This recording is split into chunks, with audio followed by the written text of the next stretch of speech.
إله إلا الله وحده لا شريك له وأشهد أن محمدا عبده ورسوله وحبيبه وخاتم النبيين والمبعوث رحمة للعالمين.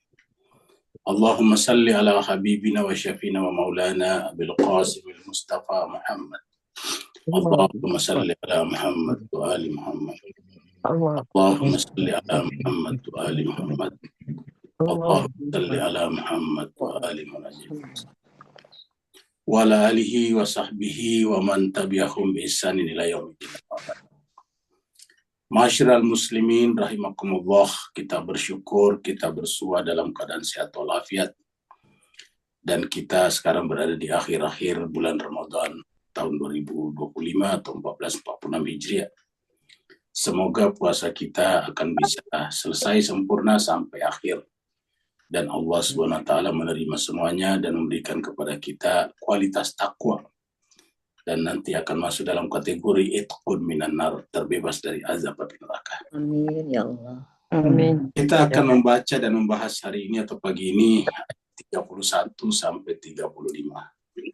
31 sampai 35, mari kita masuk ke screen dan kita persilakan kepada Ustadz kita, Ustadz Safi Saleh, untuk memandu kita, membacakan kepada kita ayat-ayat Allah Subhanahu wa taala surat Yusuf surat yang ke-12 ayat 31 sampai 35.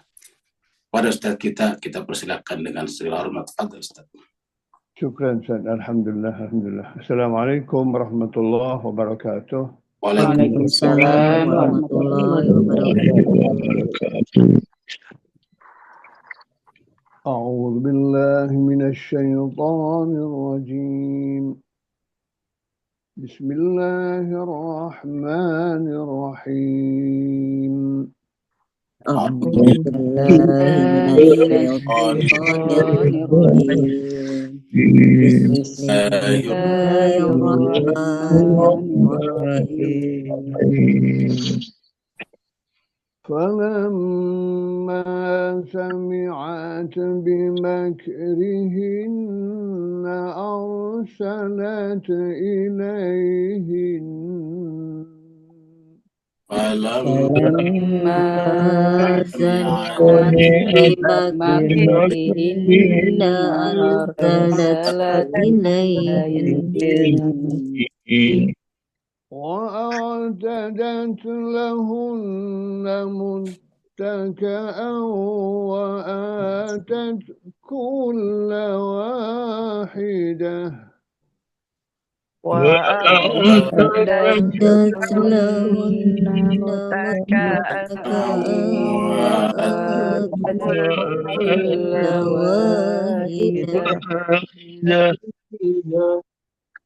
كل واحدة منهن سكينا وقالت اخرج عليهن كل واحدة منهن سكينا عليهن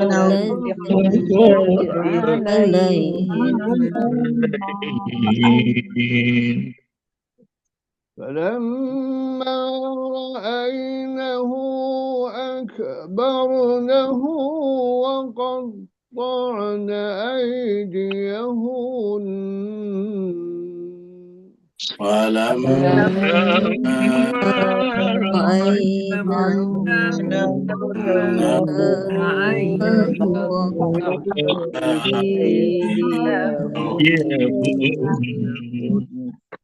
وقلن حاش لله ما هذا بشرا إن هذا إلا ملك كريم وقلن حاش لله ما هذا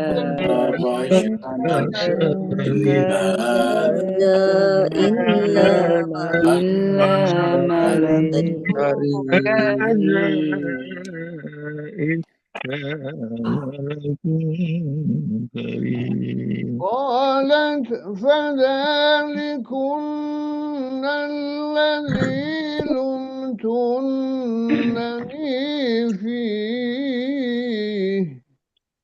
قال فذلك الذي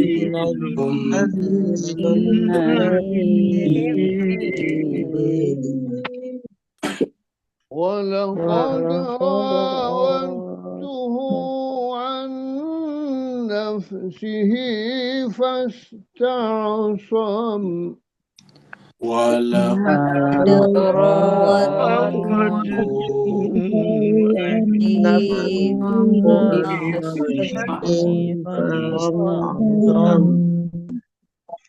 ولئن لم يفعل ما آمره ليسجنن وليكون من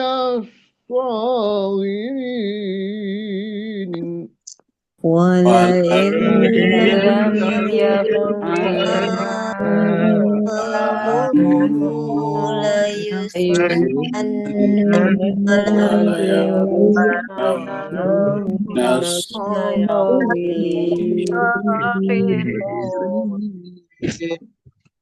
قال رب السجن أحب إلي مما يدعونني إليه قال رب السجن أحب إلي مما يدعونني إليه وإلا تصرف عني كيدهن أصب إليهن وإلا تصرف عني كيدهن أصب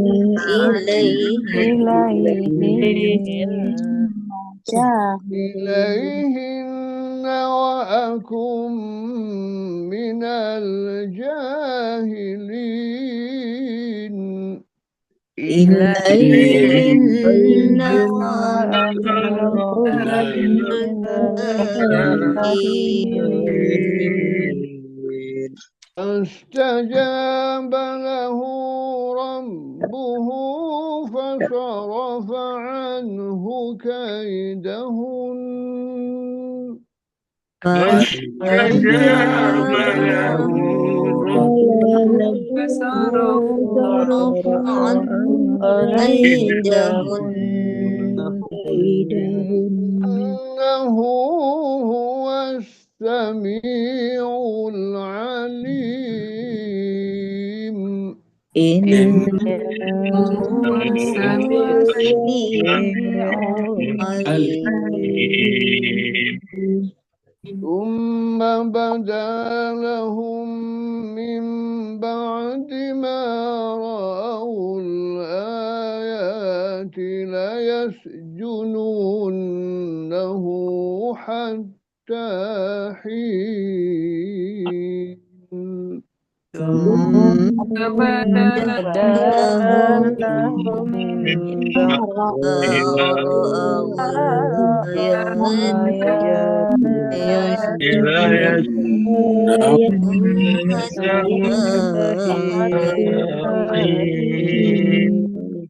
صدق الله العلي العظيم. صدق الله العلي العظيم. اللهم صل وسلم وزد وبارك على رسول الله وآله الطاهرين على رسول الله وآله محمد وآل محمد وآل اللهم صل على آل محمد وآل محمد وعجل فرجه.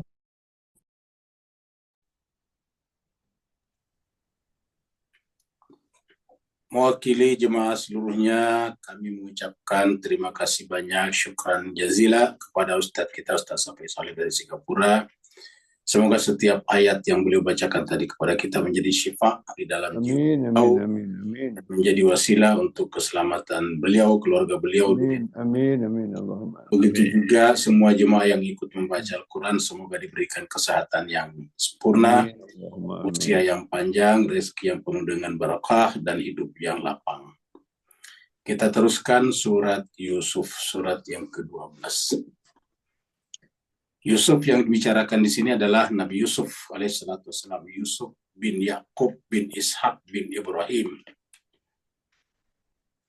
Turunnya surat ini di Mekah, maka disebutlah dengan surat Makkiyah, jumlah ayatnya 123 ayat. Dan tadi tanpa terasa kita sudah membaca ayat 31 sampai 35. Mari kita masuk dan meringkaskan dari ayat 30.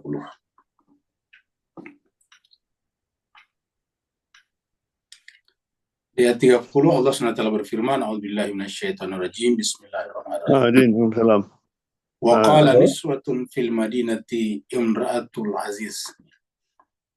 Dan wanita-wanita di Mesir, di kota Mesir, kemudian menjadikan peristiwa Zulaiha dengan Yusuf menjadi barang pergunjingan, menjadi bahan pergunjingan, menyebar demikian cepatnya seperti api yang memakan daun-daun kering. Kemudian yang beredar adalah bahwa Imra'atul Azizi turawidu fataha an nafsi, bahwa istrinya Menteri Al-Aziz itu merayu budaknya atau kebujangnya untuk kepentingan pribadinya. Ada syagafaha hubban, dan informasi yang keluar adalah bahwa wanita itu, yaitu Zulaiha, teramat sangat mencintai bujangnya. Innalanaraha, sungguhnya kami melihatnya, fi dalalim mubin, berada dalam kesesatan yang nyata. Kita masuk sekarang ayat 31. Zulaiha, pada akhirnya berita ini juga sampai kepadanya. Jadi berita tentang gosip yang beredar ini sampai kepadanya. Tapi Zulaiha sebagai istri pejabat tinggi yang tentu berpendidikan tinggi juga, tentu tidak gampang menyerah.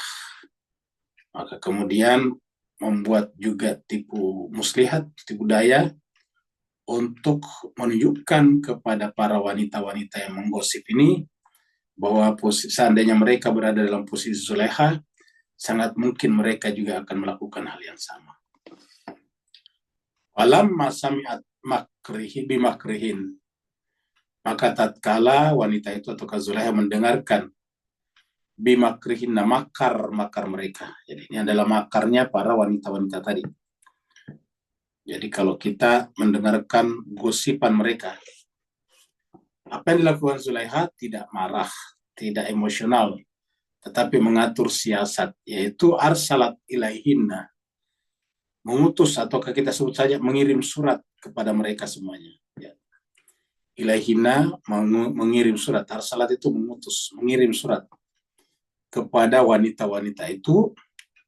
Dan setelah hari H yang telah ditentukan, pada waktu yang telah ditentukan, wa'tadat lahunna muttakaan. Lalu kemudian wanita itu Zulaiha menyiapkan. Ya, tada itu adalah, tadat itu menyiapkan. Lahunna, kepada mereka semuanya, para undangan ini, yang mereka diundang datang ke tempatnya, ke rumahnya. Dan pada saat mereka datang, disiapkan masing-masing pada satu orang itu satu pisau. Watadat lahunna muttakaan. Disiapkan kepada mereka semuanya muttakaan, tempat duduk. ya semacam pesta, kalau kita bikin pesta pernikahan. Wa atat kulla wahidatin, dan setiap mereka, masing-masing mereka, atat, dia berikan, minhunna, kulla wahidatin minhunna sikina, diberikan kepada mereka yaitu pisau.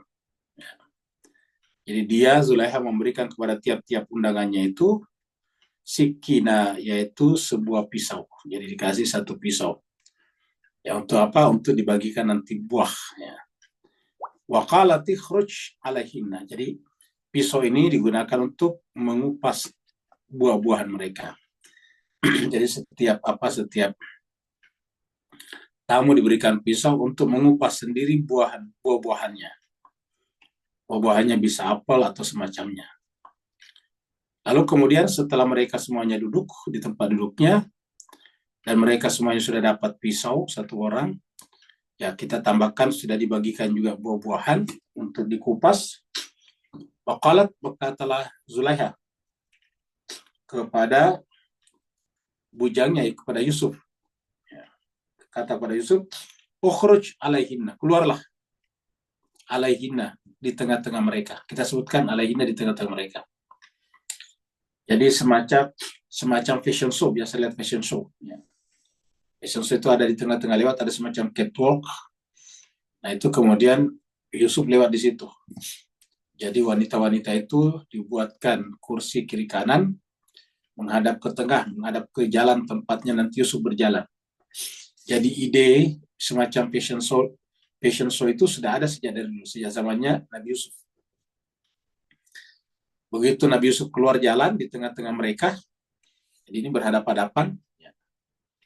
Jadi jemaah sekalian, Bapak sekalian bayangkan saja fashion show itu. Fashion show itu kan undangannya duduk berhadapan-hadapan. Di tengah-tengahnya itu ada tempat show-nya, tempat mereka berjalan, berlenggak-lenggok. Nah, Nabi Yusuf disuruh berjalan di situ. Zulaiha mengatakan, ukhruj alaihinna, berjalanlah di depan mereka. Ya. Falamma ra'ainahu, maka tatkala ya. Ra'aina itu mereka perempuan. Ra'ainahu itu mereka perempuan. Ya, nunnya ini nun perempuan, hu-nya Yusuf. Tatkala mereka perempuan-perempuan ini, ya. Perempuan-perempuan ini melihat Yusuf, ya. Lewat di depan mereka. Akbarnahu, mereka semuanya membesarkannya. Ingat kata akbar. Kita kalau salat itu yang pertama kita ucapkan adalah Allahu Akbar. Tapi karena ini adalah perempuan, akbarnahu. Ya, mereka mengakbarkannya. Jadi kalau kita terjemahkan secara bahasa, secara harfiah, mereka wanita-wanita itu mengakbarkan Yusuf. Ya. Menganggap Yusuf itu luar biasa akbar. Ya. Sama kalau kita salat Allahu Akbar. Kalau kita kan Allah Akbar, kalau dia Yusuf Akbar. Yusuf Akbar. Jadi Akbar nahu, mereka membesarkan Yusuf. Apa yang terjadi kemudian? Karena terpukau, ya matanya tertuju, fokus kepada Yusuf, waqatta'na mereka memotong. Dari sini kita sering mengucapkan kata-kata huruf muqatta'. Biasa kita dengarkan huruf muqatta'.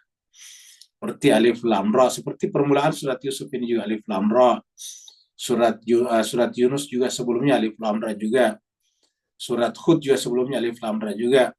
Itu semuanya namanya huruf muqatta'. Yasin, Taha, alif lam mim, dan seterusnya itu semuanya adalah huruf muqatta'. Artinya huruf yang terpotong-potong, ya. Huruf yang dipisah-pisah. Nah, tetapi di sini adalah mereka memotong-motong aidiyahunna, tangan-tangan mereka. Jadi, tanpa mereka rasakan, mereka memotong-motong. Waqatta'na, mereka motong, maksudnya melukai, ya, tangan-tangan mereka. Tanpa mereka rasakan. Kenapa? Terpukau kepada Yusuf. Ya, jemaah sekalian, apa yang bisa kita tangkap dari sini? Ya, banyak sekali pelajaran di ayat ini. Pertama, jangan kita gampang menggosip orang. Walaupun memang begitu. Kenapa? Karena kalau kita berada dalam posisi itu, belum tentu kita juga bisa. Sama misalnya sering kita emosional kepada koruptor. Ya, kita sedikit-sedikit ceritanya koruptor. Tapi belum tentu kita tidak korup kalau kita berada pada posisi itu. Artinya kita belum tentu tidak korup kalau ada pada posisi itu. Sering sekali kita menyaksikan ada sekelompok orang yang memanfaatkan kekurangan penguasa yang ada sekarang, lalu kemudian menyerangnya mati-matian. Setelah penguasa itu jatuh, lalu kemudian mereka berkuasa, ya mereka berkuasa sama juga, tidak ada bedanya, bahkan bisa lebih buruk lagi. Sering kita saksikan seperti itu. Contoh misalnya dulu di Rusia, ya ketidakpuasan masyarakat kepada Tsar Rusia, ya, yang membuatnya mereka kalah perang, akhirnya kemudian dimanfaatkan oleh kaum komunis, Marxis, untuk kemudian memprovokasi rakyat melawan Tsar. Akhirnya kemudian terjadilah revolusi tahun 1917. Namanya revolusi Bolshevik, revolusi di lapangan merah. Naiklah ke tampuk kekuasaan Partai Komunis Uni Soviet, atau Partai Komunis Rusia, kemudian berubah menjadi Uni Soviet. Nah, yang pertama jadi pemimpinnya Lenin. Ya. Sudah mulai agak kelihatan otoritarianis, tapi belum terlalu. Kemudian meninggal, digantikan oleh Stalin. Nah, Stalin inilah, ya, luar biasa banyaknya korbannya. Kalau ada musuhnya dari kalangan temannya sendiri, teman partainya, yang bertentangan pendapatnya, lalu kemudian mengasingkan diri suatu negara, itu pasti akan dikejar. Dan orang itu nanti meninggal secara misterius. Ya. Banyak sekali korbannya. Artinya apa? Artinya Stalin yang tadinya bersama dengan Lenin menganggap bahwa ajaran atau partai paling idealis buat Rusia itu adalah Partai Komunis Rusia, ternyata tidak beda dengan sebelumnya. Ya. Cuma dulu sistemnya namanya monarki, sekarang sistemnya adalah presiden, namanya presiden Uni Soviet. Nah, jadi sama saja, kenapa jadi mengkritik, tetapi kita belum tentu sampai di sana. Oleh sebab itulah Jemaah sekalian berbahagia, kita harus kalau mengkritik yang proporsional dan apa adanya saja. Tidak perlu terlalu terus menerus. Kenapa? Karena kalau kita berada dalam posisi itu, belum tentu kita bisa seperti itu. Belum tentu kita bisa tidak seperti itu. Dan ini yang terjadi pada wanita-wanita yang mengkritik atau yang menggosip tadi, Zulaiha. Ternyata sama juga. Coba kita lihat. Yang kedua, bahwasanya kalau manusia terpukul dengan sesuatu yang sangat indah, dia lupa kepada dirinya sendiri. Kalau kepada manusia yang segagah seganteng Yusuf saja menyebabkan mereka tanpa terasa melukai tangan-tangan mereka, artinya begitu kuatnya fokusnya kepada Yusuf, sampai dia mengatakan akbar nahu, ya mereka membesarkannya. Lalu bagaimana kalau kita salat? Kita harus malu termasuk Al-Fakir ini, karena kalau kita salat, Allahu Akbar, tetapi setelah itu ingatan kita kemana-mana, tidak fokus. Iya, tidak fokus. Bahkan yang kita besarkan yang lain. Kita tanpa terasa biasa bikin rencana-rencana untuk mendapatkan dunia lebih banyak pada saat kita sholat. Ya. Kita sering membuat rancangan-rancangan dalam pikiran kita pada saat kita sedang sholat. Padahal kita sedang mengucapkan kata akbar. Nah, lihatlah wanita-wanita tadi ini, ketika mengucapkan akbar, apa yang terjadi? Benar-benar hatinya, jiwanya terfokus kepada yang diakbarkan. Siapa yang diakbarkan? Bukan Tuhan, tetapi Yusuf. Akbar nam. Dan perhatiannya terfokus kepada Yusuf. Pertanyaannya ialah, bagaimana keindahan, kegantengan Yusuf dibanding dengan keindahan Allah? Jawabannya tidak ada apa-apanya. Kenapa? Karena kegantengan Yusuf adalah hanya merupakan tajalli, manifestasi daripada keindahan Allah. Jadi kalau Yusuf saya sedemikian rupa, apatah lagi kalau kita nanti berjumpa dengan Allah. Inilah apa namanya indahnya Allah. Seorang Yusuf saja sampai mereka motong-motong tangan mereka. Itulah sebabnya mereka berkata, ya, begitu menyaksikan Yusuf, wakulna, dan mereka kemudian berkata, hasya lillah. Ini adalah bentuk kesempurnaan Allah. Jadi jadi wanita-wanita itu juga menghubungkan antara Yusuf dengan Allah. Hasya lillah. Ini adalah bentuk kesempurnaan yang dimiliki Allah, yaitu Yusuf. Jadi kalau Yusuf saya kelihatan seperti itu, bagaimana dengan Allah ya? Ya. Sampai mereka mengatakan mahada basyara, ini pasti bukan manusia biologis, bukan manusia basyaria. In hada tiadalah ini illa kecuali malakun karim, kecuali malaikat yang indah. Malaikat yang indah. Nah, disinilah kita lihat jemaah sekalian berbahagia perbedaan antara wanita-wanita ini dengan Maryam. Ya. Kenapa? Karena Maryam ketika menyaksikan malaikat beneran, ini kan bukan Yusuf, bukan malaikat. Ya, ketika Maryam menyaksikan malaikat beneran justru berlindung dari Allah. Ya. Ya, beda jawabannya. Kalau sih kan hasya lillah ma hadza basyaran in hadza illa malakun karim. Tapi apa kata Maryam ketika berjumpa dengan malaikat itu? Kita sudah pernah lihat sebelumnya. Ya. Kita pernah lihat di surat Maryam. Ya. Surat yang ke-19.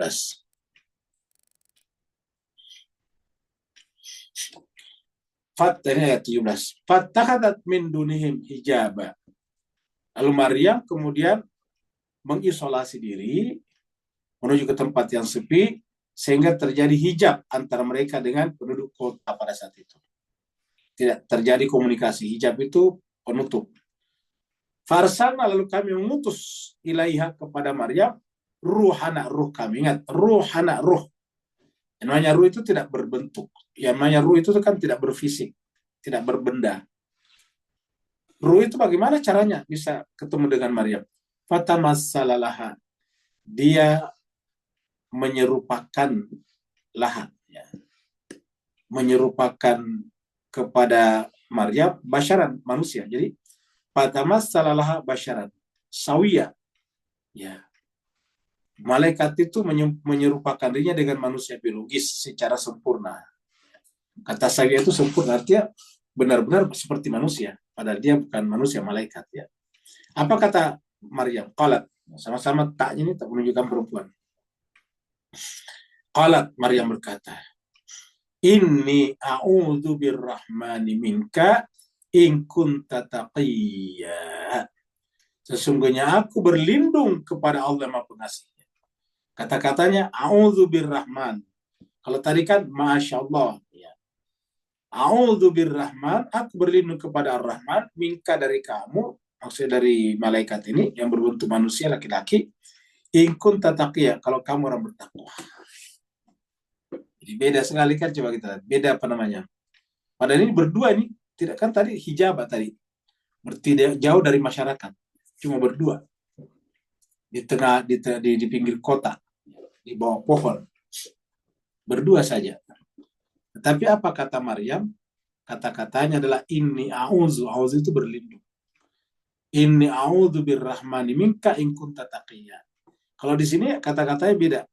Mereka kulna, karena ini mereka banyak kulna. Ya. Kalau satu qalat ya. Kulna kemudian mereka berkata, Hasya lillah, ini sesuatu yang sempurna. Milik Allah yang sangat sempurna. Mahada, tiadalah ini basyaran manusia biologis. In hada, kecuali ini adalah illa malakun karim. Kalau tadi di Maryam, surat Maryam, benar-benar malaikat yang nampak seperti basyaran sawiya. Sedangkan mereka ini memuji Yusuf sebagai basyaran. Ya. Sebagai apa? Sebagai malaikat karim. Mahada basyaran, ini bukan manusia biasa. In hada tiada lain illa malakun karim. Jadi walaupun kelihatannya memuji, tapi ini tidak proporsional. Kalau Maryam tadi benar-benar malaikat, tadi dia katakan, aku berlindung kepadamu. Jadi itulah Maryam. Perbedaannya lihat kelihatan sekali. Ya. Sama juga dengan Yusuf tadi, bagaimana dia berlindung. Nah, ini kita sudah lihat tadi nih. Ya. Fattahadat min duni hijaba. Fattahadat min dunihi hijaba. Farsalna ilaiha ruhana fatamassalalah. Ya.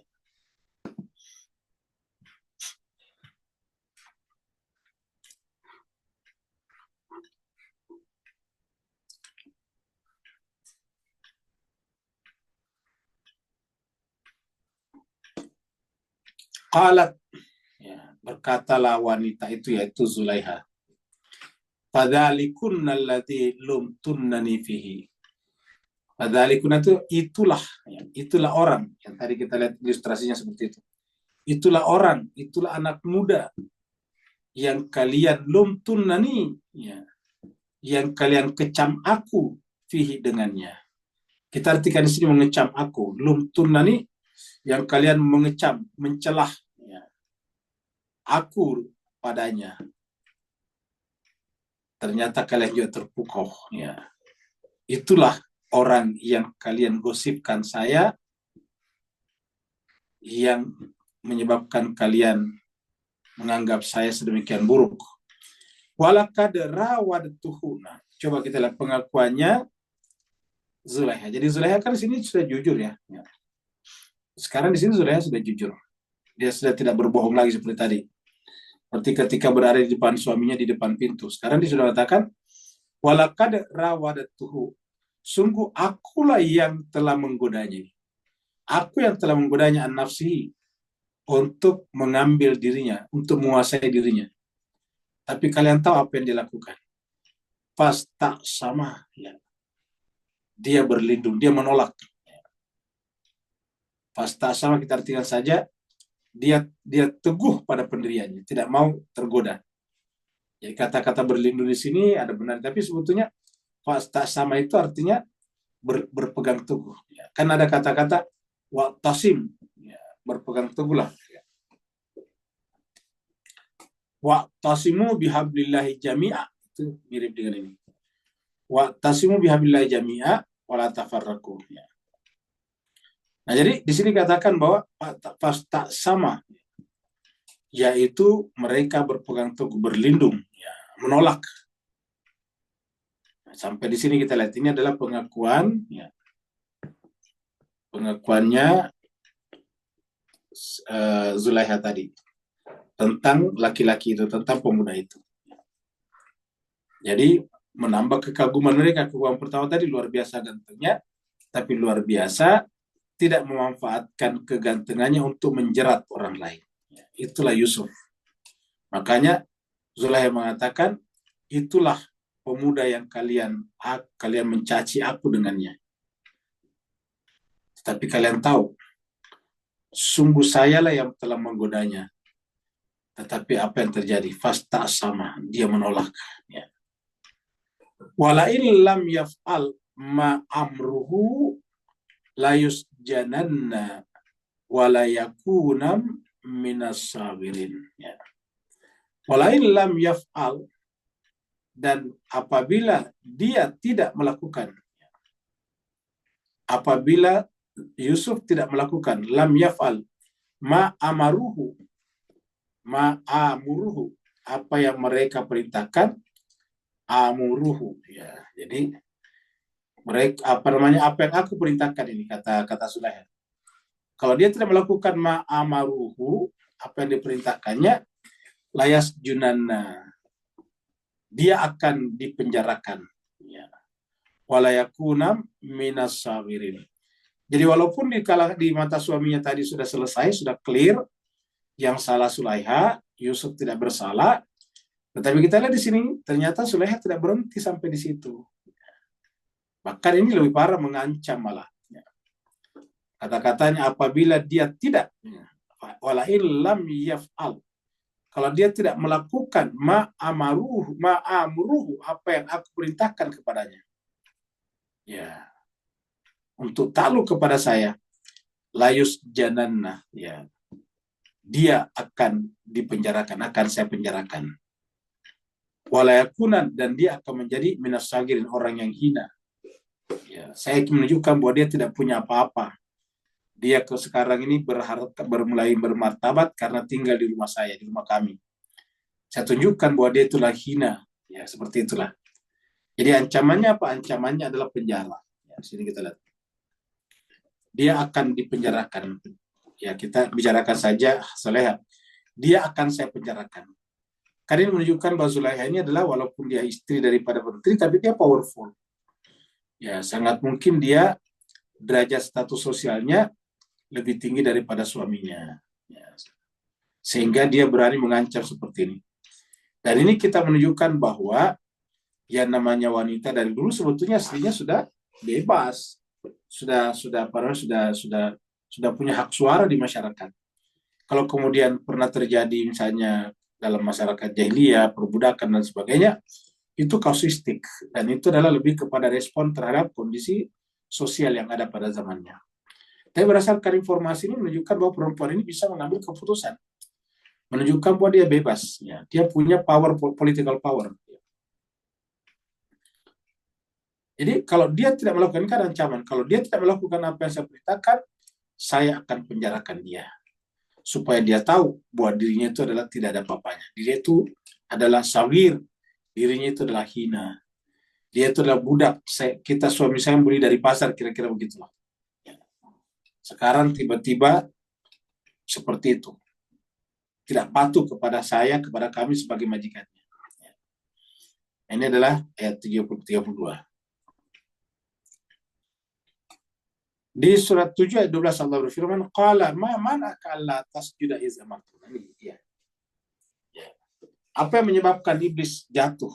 Mirip tadi dengan Zulaiha. Apa tadi Zulaiha? Saya kan lebih mulia daripada dia. Saya tunjukkan bahwa dia hina. Kan begitu tadi kata-kata Zulaiha di sini. Ya. Kan bahasa ini sudah bahasa iblis. Ya. Lain lam yaf'al, kalau dia tidak melakukan ma'amuruhu, ya apa yang saya inginkan, apa yang saya perintahkan, layus jananna, dia atau saya akan penjarakan dia. Supaya dia tahu, supaya dia rasa bahwa dirinya itu adalah orang hina, orang kecil, sagirin.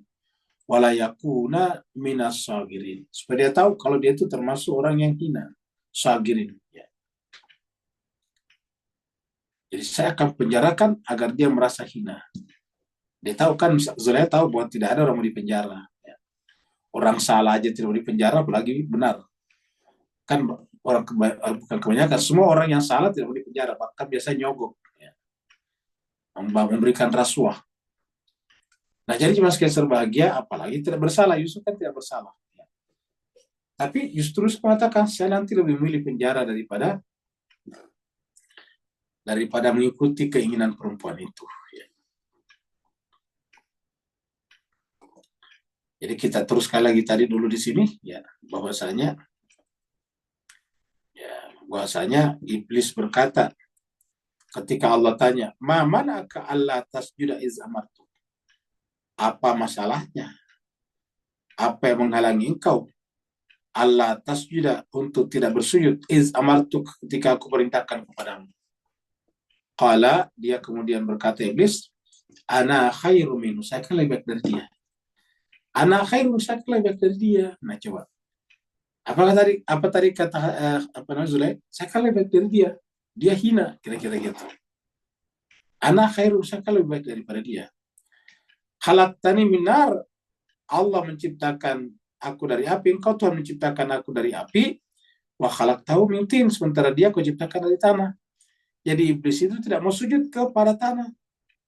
Jadi alasannya iblis tidak mau sujud karena dari tanah. Ya. Jadi karena tidak mau sujud dari tanah kepada tanah, maka disebutlah dengan durhaka. Ya. Kenapa? Dia merasa lebih tinggi daripada tanah. Ya. Makanya sebagai sebagai kita ini, hidup kita dianjurkan untuk sering-sering berhubungan dengan tanah. Contohnya kalau kita wudu, air itu kan juga muncul dari tanah setelah dari langit. Ya. Tidak ada air dari tanah, debu suci, tanah. Untuk mengingatkan agar kita dari tanah. Ya. Bahkan kalau bisa dapat mungkin kita sujud di tanah juga, agar kita letakkan kepala kita, jidat kita di tanah. Ya. Pada zaman Nabi itu, Nabi pasti bisa membeli karpet. Apalagi pada saat itu Nabi sudah menaklukkan peperangan beberapa kali, pengaruhnya sudah sangat besar. Ya. Tetapi Nabi tidak memberikan karpet masjidnya. Kenapa? Agar mereka sujud di tanah. Itulah sebabnya ada kebiasaan di masyarakat kita, kalau habis salat, habis salam, assalamualaikum kanan dan kiri, biasanya mengusap kepalanya, wajahnya. Kenapa? Karena biasanya di situ menempel pasir-pasir. Jadi kenapa? Karena mereka sujudnya di tanah. Jadi khalaqtani min nar wa khalaqtahu min tin, kau ciptakan aku dari api, dia dari tanah. Saya tidak mau sujud, kira-kira gitulah. Aku api lebih mulia daripada tanah. Itu yang iblis banggakan pada dirinya. Ya. Qala rabbi sijnu. Ya. Berkatalah Yusuf setelah diintimidasi atau ditekan oleh Zulaiha. Dia berkata kepada Allah sambil berdoa, Rabbi wa Tuhanku, as-sijnu ahabbu ilayya mimma yad'unani ilaih. Coba lihat bagaimana kuatnya Yusuf ini.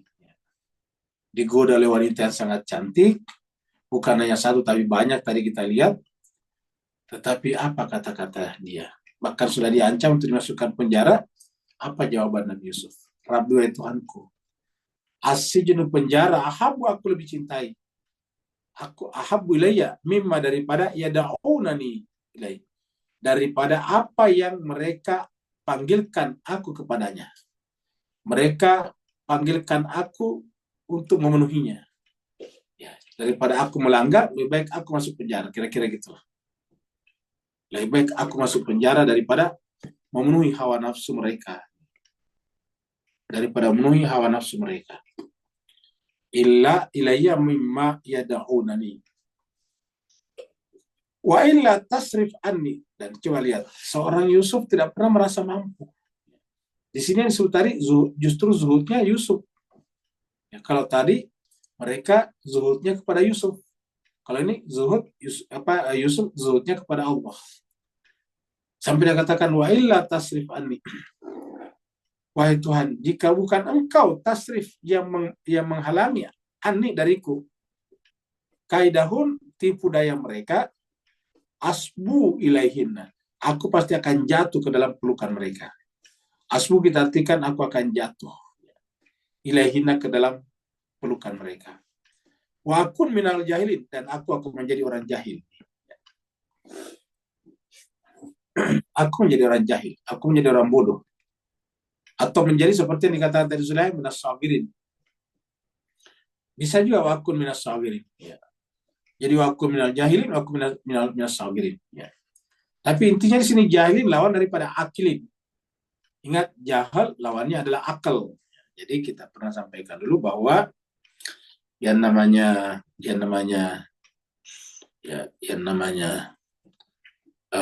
jahal itu lawan daripada akal. Jadi jahal ini ya, jahlun ini adalah lawan daripada aklun, daripada aklun.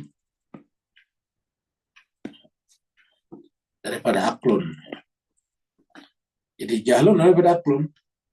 Orangnya namanya jahil, jahilun. Orangnya namanya akil atau akilun kalau jamak. Ya. Dia katakan, saya tidak ingin menjadi orang jahil. Berarti artinya saya ingin menjadi orang akil. Jadi orang yang berakal sehat itu seperti itu. Ya. Wa akun minal jahilin. Kalau aku mengikuti keinginan kalian atau keinginan mereka ya Allah, maka aku akan menjadi orang yang jahiliyah. Wa akun minal jahilin. Aku akan menjadi orang yang bodoh. Ya. Aku akan menjadi orang yang jahil. Ya. Jahiliyah di sini. Coba kita lihat di sini. Ini adalah surat Al-Qasas ayat 55 ini. 2855 Al-Qasas 55. Wa idza sami'ul lagwa, orang yang baik itu kalau mendengarkan perkataan sia-sia, apalagi dosa. Apabila mereka mendengarkan al-lagwa, perkataan yang sia-sia, ta'aradu, mereka berpaling daripadanya. Mereka menghindar. Tetapi menghindarnya bukan dengan sok suci, bukan dengan bukan dengan mencela orang, tetapi apa kata-katanya? Sambil berkata, qalu lana amaluna walakum amalukum. Kami bertanggung jawab atas perbuatan kami dan kalian pun bertanggung jawab atas perbuatan kalian. Coba lihat. Salamun alaikum. Semoga keselamatan tercurah kepada kalian. Luar biasa kan? Salamun alaikum. Jadi dari sisi kami mendoakan kalian supaya selamat. Salamun alaikum. Tapi dari sisi kami, la nabtagil jahilin. Kami tidak mencari atau tidak berusaha menjadi orang yang jahil. La nabtagil jahilin. Jadi apa contohnya orang jahiliyah? Ya suka memperkarakan hal yang sia-sia. Lagun, membicarakan yang sia-sia, ngotot bicara yang sia-sia, habiskan waktunya untuk hal yang sia-sia. Sedangkan kalau orang yang akil itu pasti mencari aktivitas yang bisa memicu analisis, yang bisa menyebabkan mereka harus menggunakan pisau analisisnya. Maka jelas-jelas mengatakan la nabtagil jahilin, kami tidak berusaha atau tidak akan menjadi orang jahil.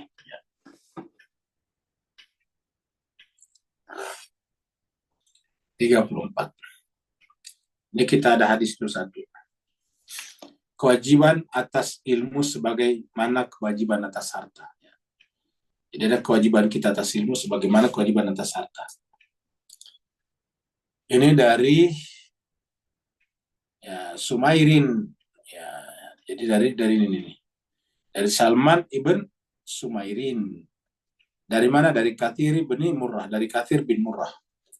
Qala berkata, la tuhaddits al-batil al-hukama fayamkutuka wala tuhaddits al-hikmah lis-safahah. La tuhaddits, kalian jangan membicarakan al-batil, kebatilan, al-hukama kepada orang arif. Hukama itu hakim, orang arif bijaksana. Kalau berjumpa dengan orang arif jangan bicara kebatilan. Apa soalnya? Payam kutuka, niscaya mereka akan memarahi kamu. Ya, kalau kita ketemu orang arif, orang serius, kita bercanda atau membicarakan hal yang tidak berguna, pasti sangat mungkin dia marah. Karena bagi mereka ini utama itu menghabiskan waktu saja, menghabiskan umur, sementara umur di dunia sangat terbatas. Begitu juga wala tuhadditsil hikmah lisafah. Begitu juga sebaliknya, jangan bicara tentang hikmah kepada orang bodoh. Lisafah itu orang bodoh, orang lemah kemampuan belajarnya. Apa soalnya? Fayukat dibuka, karena mereka pasti akan mendustakan kami. Ya, kalau kita berbicara tentang kearifan kepada orang yang tidak mau mengerti, ya justru mereka mendustakan kita. Wala tamna al-ilmah ahlahu fata sama wala tada'uhu fi ghairi ahli. Wala tamna, dan jangan kamu melarang. Tadi ingat kata maman aka. Wala tamna al-ilma, jangan kamu melarang ilmu. Jangan kau menghentikan al-ilm, ilmu. Allah dan ahlinya. Jangan menghentikan, jangan melarangkan ilmu kepada ahlinya. Fata sam, jadi maksudnya jangan larang orang berilmu membagi ilmunya. Fata sama wala tada'ahu fi ghairi ahli. Karena nanti pada akhirnya kamu bisa berbuat dosa. Fata sama, kamu berbuat dosa. Wala tada'ahu, dan janganlah kau menghentikan fi ghairi ahli. Orang yang bukan ahli ilmu. Jadi jangan engkau meletakkan wala tadahu, jangan kau meletakkan ilmu pada orang yang tidak ahli. Maksudnya tidak punya keinginan untuk berpengetahuan. Jadi jangan kau mengajarkan ilmu kepada orang yang tidak mau belajar. Ulangi lagi nih kata-katanya, jangan mengajarkan ilmu kepada orang yang tidak mau belajar. Kenapa? Fatujahila inna alaika fi ilmika. Maka niscaya mereka akan dibodohi. Kalian akan dibodohi oleh mereka. Jadi kalau kamu mengajarkan ilmu kepada orang yang tidak mau belajar, ya ilmunya diambil tapi digunakan untuk membodoh-bodohi orang. Ya. Inna alaika fi ilmika haqqa. Sungguhnya tanggung jawab kalian adalah ilmu kalian. Ya. Jadi kewajiban tanggung jawab kita pada ilmu kita sendiri. Ya. Haqqa kama anna alaika fi malika haqqa. Sebagaimana juga kita bertanggung jawab pada mal itu harta benda kita. Haqqa juga, ya. Kita punya kewajiban kepada harta benda kita. Apa kewajiban kita kepada ilmu kita? Jangan kita mengajarkan ilmu kepada mereka yang tidak ingin belajar. Ya. Kenapa? Karena nanti disalahgunakan. Ya. Begitu juga kalau ada orang ilmu baru tidak diajarkan, kamu berdosa. Jadi ajarkanlah ilmu kepada orang yang mau belajar ilmu. Hadis riwayat Darimi nomor 380. Ayat berikutnya.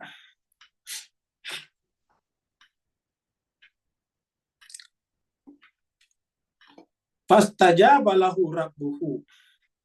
Ingatkan tadi Nabi Yusuf berdoa kan? Ya. Ada tadi Rabbi kamu itu. Nah sekarang Allah mengijabah doanya. Rabbu itu Tuhan Allah. Allah mengijabah doanya. Fasarafa anhu kaidahun. Sehingga kemudian Allah memalingkannya dari tipu daya perempuan-perempuan itu. Nah, ini kita lihat bahwa yang bisa memberikan perlindungan kepada kita hanya Allah. Nah, maka apa yang diinginkan Allah dari kita? Kekosongan, mengosongkan jiwa kita dari kepentingan-kepentingan subjektif atau pribadi kita. Kita harus mengosongkan diri. Pada saat itu nanti Allah yang bekerja. Karena kalau kita tidak mengosongkan diri dan kita menganggap kita bisa terlepas daripada godaan, nanti pada saatnya kita akan durhaka. Kita tiba-tiba benar-benar jatuh karena godaan. Nah, di sini dikatakan bahwa yang berhak mengalihkan orang dari godaan hanya Allah. Ingat, hanya Allah. Ya, jadi kepada Allah lah kita harus berlindung. Ya, supaya Allah melindungi kita seperti dikatakan di sini. Ya, pastajaba lahu rabbuhu. Tuhannya kemudian memperkenankan doanya. Fasarafa anhu, lalu kemudian itu ya Allah memalingkan dari mereka. Kaidahun, artinya bahwa mereka atau Yusuf terhindar dari kaidahun, tipu daya perempuan itu. Innau, sesungguhnya dia Allah, huwa, Allah di sini as-sami', maha mendengar, al-alim, maha mengetahui. Artinya apa? Doa kita pasti didengar. Jadi jangan berpikir apa benar doa saya diterima. Jelas dikatakan innahu huwas sami'ul alim. Sungguhnya dia Allah itu adalah maha mendengar lagi maha mengetahui. Kalau seandainya tidak terjangkau panca indera, Allah tahu dalam benak kita. Maka oleh sebab itulah kita tidak boleh menutup jiwa kita, karena jiwa kita itu adalah milik Allah. Dan kita harus justru merasa tidak punya apa-apa. Ingat kata-kata zuhud. Ya. Ingat juga kata-kata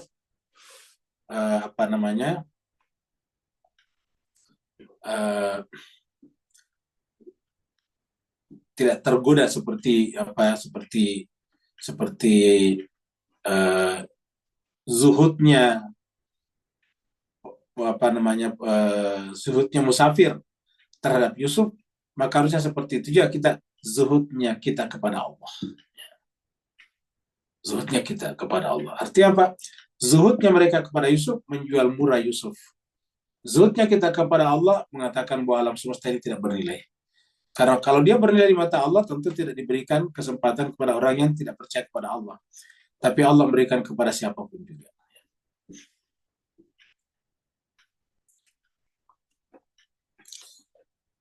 Surat Al-An'am 35. Wa in kana kabur alaika iraduhum.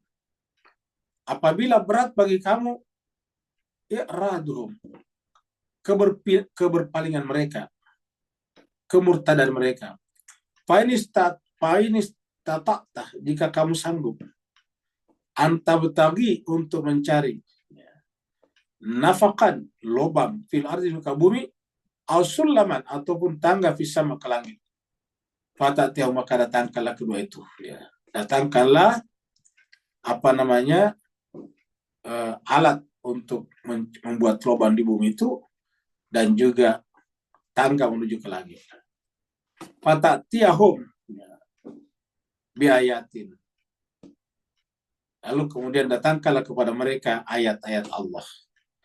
Walau sya Allah, kalau Allah menghendaki, la jama'ahum, mereka kumpulkan semua manusia menjadi satu alal huda, pada petunjuk. Sehingga fala takunanna minal jahilin. Ditutup dengan maka janganlah kalian menjadi orang yang jahil. Kembali lagi di sini jahil. Jadi ketika kita disuruh tidak menjadi jahil, berarti kita disuruh menjadi akil. Ini tadi di sini. Kalau kita tidak boleh jadi jahil, ya berarti yang kita, ya, jadi kalau kita coret ini, berarti kita harus menghidupkan ini. Ya. Yaitu menjadi akil.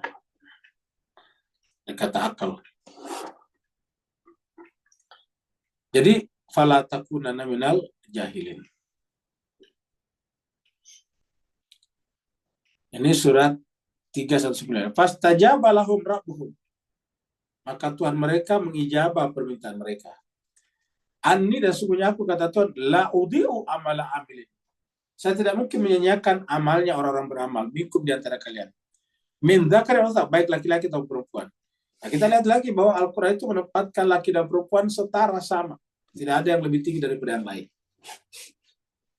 Jadi di sini kita lihat bahwa baik laki-laki atau perempuan. Maka kita sudah menyaksikan dalam Al-Quran itu semuanya ada cacatnya. Ada suami bercacat, seperti pada kasus misalnya Fir'aun dengan Asia. Ya, ada istri bercacat, sementara suaminya orang suci, bahkan manusia sempurna. Yaitu seperti contohnya pada kasus Nabi Nuh dan Nabi Lut. Ya, begitulah. Jadi diberikan kebebasan, laki ataupun perempuan. Laki-laki atau perempuan. Ba'dukum min ba'din, yang namanya laki perempuan secara fisik itu sebagian mereka berasal dari sebagian lain. Fala, artinya bahwa yang laki-laki itu ya, dia berasal dari perempuan. Ingat, kalau kita laki-laki, kita lahir di rahim perempuan. Jadi sebetulnya jauh lebih mulia mereka, yang lebih tinggi statusnya perempuan daripada kita laki-laki. Karena kita pernah berada pada tubuh mereka. Ingat, kita pernah berada pada tubuh mereka. Ya. Jadi oleh sebab itulah tidak perlu ada perbedaan gender di sini. Semuanya punya peluang dan kans yang sama. Ba'dukum min ba'din, sebagian kalian berasal dari sebagian lain. Falladzina hajaru, maka adapun orang yang berhijrah, wa akhriju min diarim, dan diusir dari kampung halaman mereka. Wa udzu fi sabilih, dan mereka disakiti di jalanku, kata Tuhan. Wa qatalu wa qutilu, mereka berperang dan diperangi. Lau kaffiranna anhum, saya akan tutupi dari mereka sayiatim, keburukan-keburukan mereka. Walau udkhilannahum, dan aku pasti akan masukkan mereka jannatin, ke dalam sorga-sorga, tajri, mengalir min tahtiha, di bawahnya al-anhar, sungai-sungai. Anhar ini mutajamak, maksud tunggalnya nahar. Sawaban min indillah, itu sebagai imbalan ya, dari sisi Allah SWT. Wallahu indahu husnus thawab, dan Allah lah yang di sisinya memiliki sebaik-baik pahala.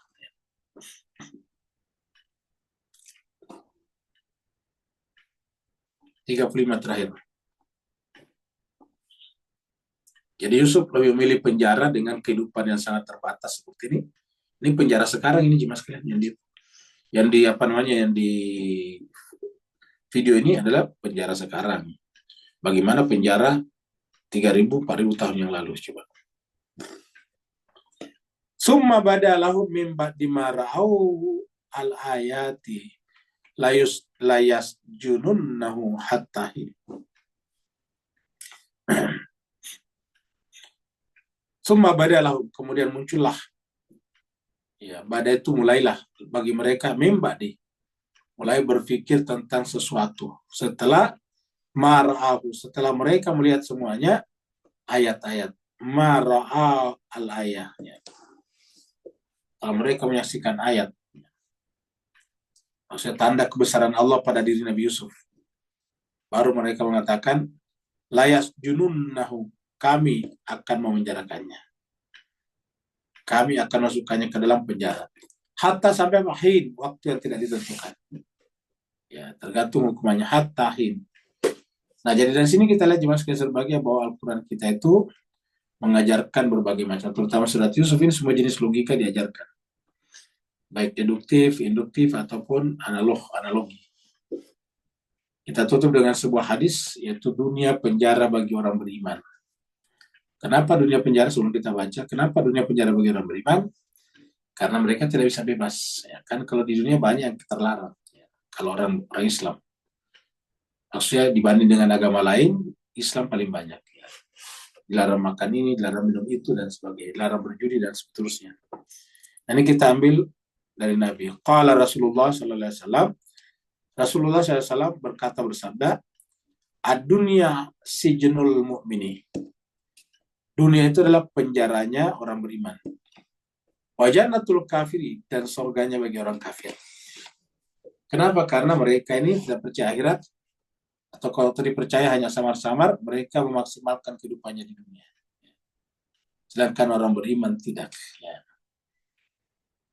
Nah inilah jemaah sekalian berbahagia beberapa hal yang kita sampaikan.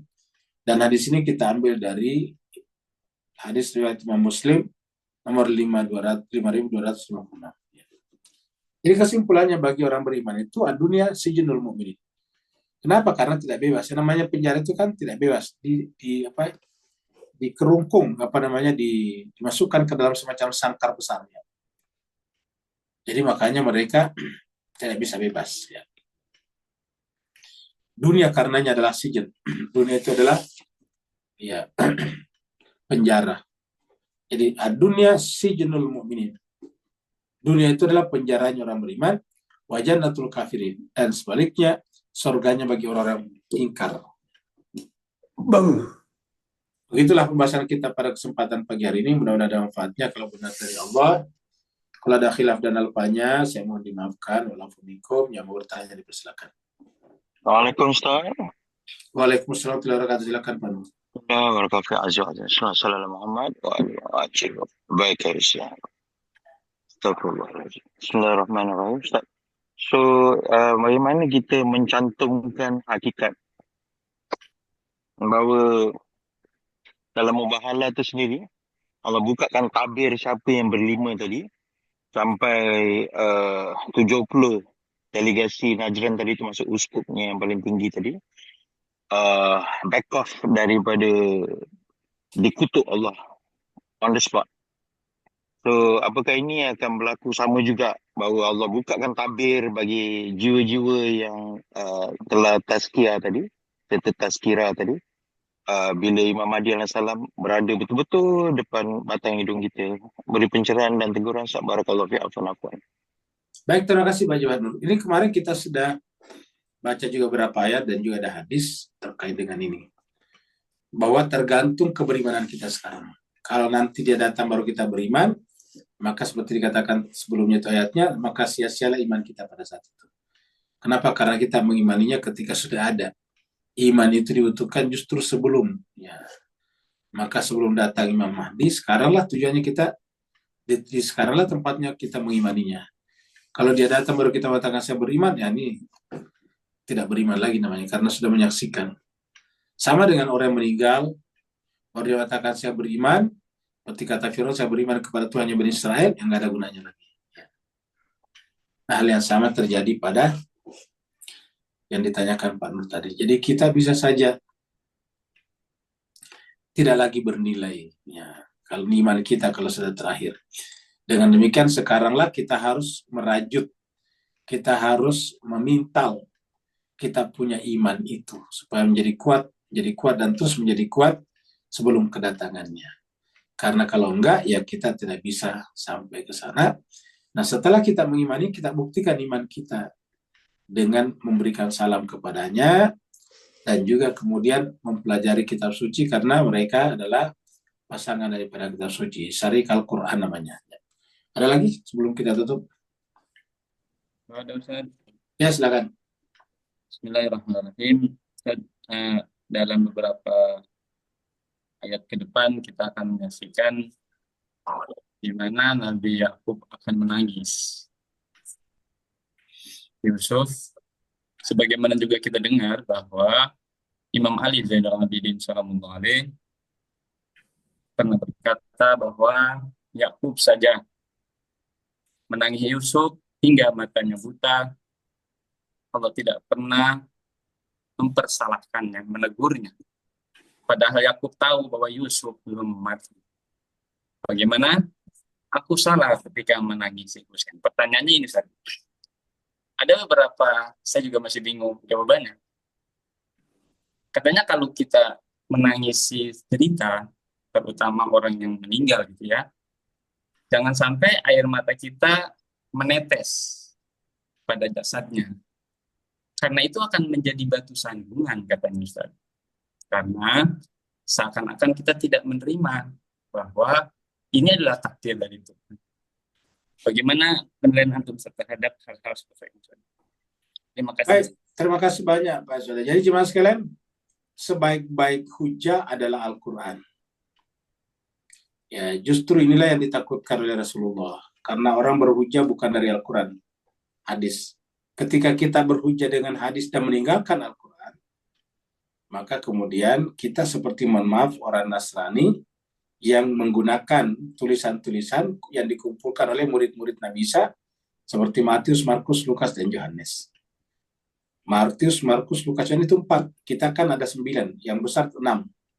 Ya, ada Bukhari, ada Muslim, Abu Daud, Ibnu Majah, Tirmizi, Nasai. Ya. Nah, ini kan disebut dengan kutubus sittah. Di Kristen ada, di Nasrani ada kitab yang 5, yang 4. Yang 5 lah dengan Rasul-Rasul Paulus ya. Jadi kutubul khamsah. Ya. Kalau kita kutubus sittah. Ya. Kenapa? Karena itu bukan. Kita sekarang bingung, yang mana yang dari Nabi Isa, yang dari Nabi Isa, dari 4 atau 5 itu. Matius kah, Markus kah, Yohanes kah, dan sebagainya. Nah, kita ini ada Al-Qur'annya, kitab. Nah, Al-Quran itu sudah kitab suci. Dan Al-Quran berkali-kali mengatakan berpegang teguhlah ke sini. Ya. Hadis itu apa? Hadis itu adalah menjelaskan atau memperluas pemahaman kita ketika ada di Quran. Bukan ketika tidak ada di Quran. Ada di Quran, contohnya salat. Tetapi tata cara salat tidak disebutkan secara rinci. Maka Nabi mengatakan, salu kamar itu menusali, salatlah seperti kamu lihat aku salat. Nah, itulah yang ditulis oleh hadis-hadis. Jadi kita lihat hadis kaitannya dengan Al-Quran. Tapi kalau jelas-jelas bertentangan dengan Al-Quran dan kita terima hadis dan kita tinggalkan Al-Quran, maka inilah yang dikatakan di dalam ayat ini. Yang sering kita angkat. Ya. Tentang surat 25 ayat 30.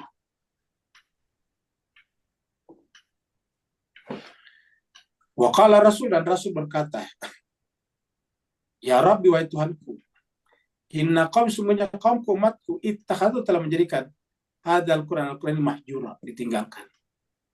Jadi argumennya bukan lagi Al-Quran, tetapi hadis-hadis. Ya. Ada lagi di sini nih, kita lihat sini satu-satu nih. Ya. Kita lihat di sini, ya, kata-kata al-ghaw.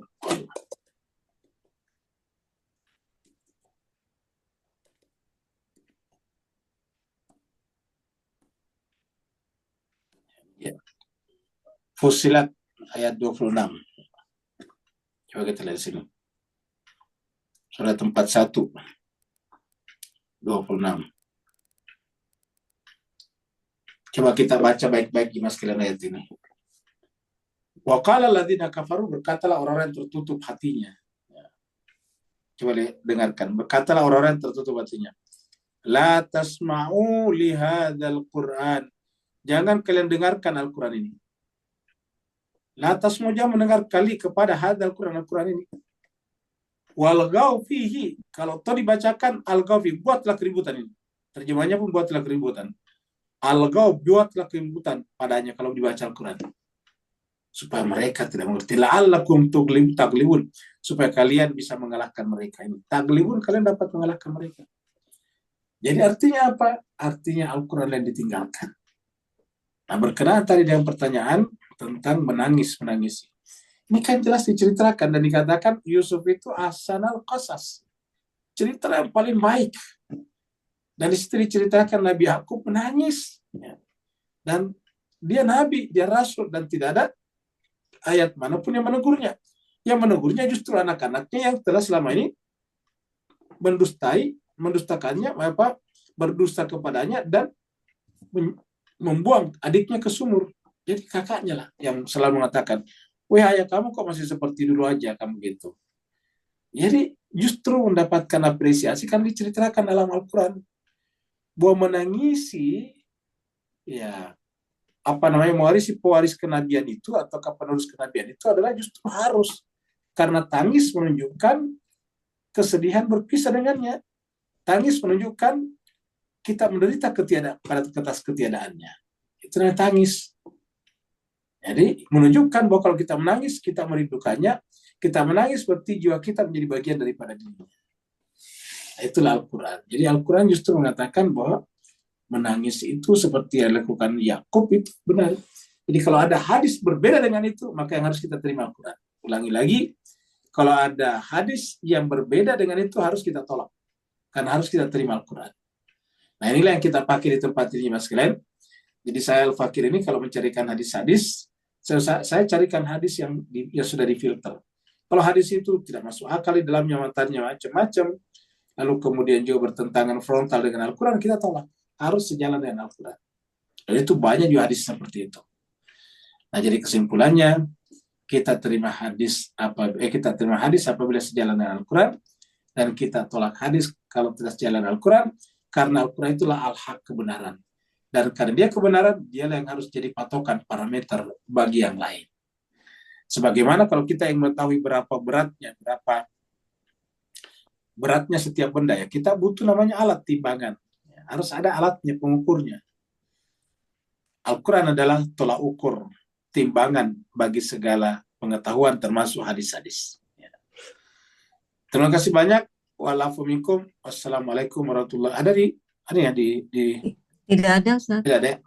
Berarti kita akhiri sampai di sini. Terima kasih banyak Bapak Ibu sekalian. Mohon maaf atas segala kekurangan. Wa'alaikumsalam. Wassalamualaikum warahmatullahi wabarakatuh. Waalaikumsalam warahmatullahi wabarakatuh. Terima kasih Pak Ustadz. Terima kasih Bu Ayu. Ya, sama-sama. Bu Ayu.